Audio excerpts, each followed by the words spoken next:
옛날 노부모를 모시고 있는 착한 나무꾼 효자가 있었습니다.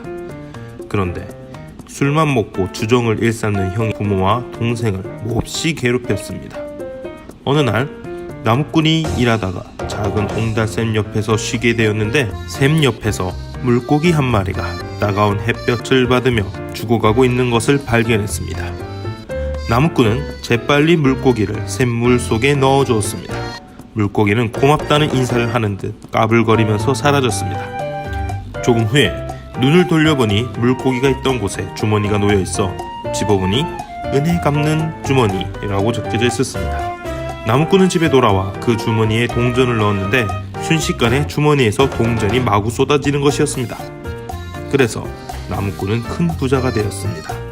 이러한 사실을 안 형이 그 보물 주머니를 빼앗을 욕심으로 동생에게 주머니를 보여달라고 하고는 주머니를 가지고 도망치려고 했었습니다.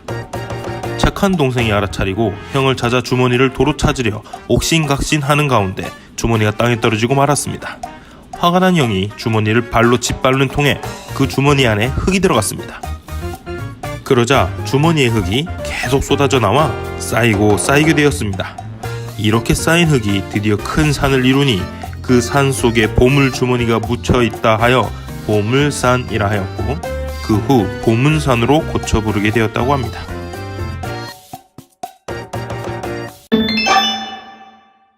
옛날 한 대사가 소재동 방죽을 지나다가 해가 저물었는데 갑자기 논두렁에서 우리 백성이 3년 가뭄으로 다 죽겠으니 우리 성을 살려주시오 하는 소리가 났습니다. 자세히 알아보니 용궁의 왕이었습니다.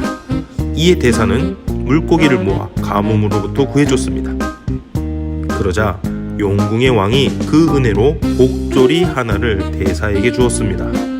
대사가 보문산 근처에 와서 민가에 머물게 되었는데 부인이 대사의 저녁으로 징수성찬을 차렸으나 아이들에게는 시래기 죽을 주었습니다. 어려운 살림에 넉넉한 대접을 한 부인에게 대사는 복조리를 주었습니다. 부인이 복조리에 쌀과 엽전을 넣었더니 헤아릴 수 없을 정도의 많은 쌀과 돈이 나왔습니다. 그래서 큰 부자로 소문이 났습니다. 그런데 이 복조리의 신통함을 알게 된 자식들이 그 복조리를 서로 차지하려고 싸움을 했습니다. 부인은 복조리를 강변 모래에 묻었습니다. 그때 복조리에 모래가 들어가자 다시 모래가 쏟아져 나와 점점 늘어가더니 큰 산을 이루었습니다.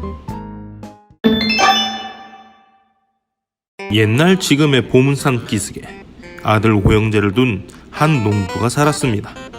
장성한 아들들은 분가를 하여 노인이 되도록 혼자 살게 되었습니다.